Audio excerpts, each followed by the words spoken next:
আচ্ছা, তোমাদের মনে আছে কিছুদিন আগে আমি একটা ডল হাউস বানিয়েছিলাম? আজ সেই ডল হাউসের একটা ঘর সাজানো যাক। ঘর সাজানোর কথা ভাবলেই প্রথমেই যা মাথায় আসে তা হলো বেড। তাই আজ একটা বেড আর বেডসাইড টেবিল তোমাদের সাথে শেয়ার করব।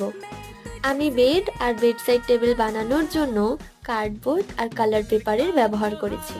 তোমাদের কাছে যদি কালার পেপার না থাকে, তোমরা সাদা পেজ র্যাপ করে কালার করে দিতে পারো, তাহলে দেখতে সুন্দর লাগবে। একটা ভিডিওতে বেশি কিছু দেখানো সম্ভব না, তাই এই দুটো জিনিস আজ তোমাদের সাথে শেয়ার করলাম। তোমাদের এই দুটি জিনিস কেমন লাগলো অবশ্যই আমাকে কমেন্ট করে জানিও। ফিরে আসছি পরবর্তী ভিডিওতে নতুন কোনো কাজ নিয়ে। ততক্ষণ সবাই খুব ভালো থেকো, সুস্থ থেকো আর আমার পাশে থেকো। আজ আসি, টাটা।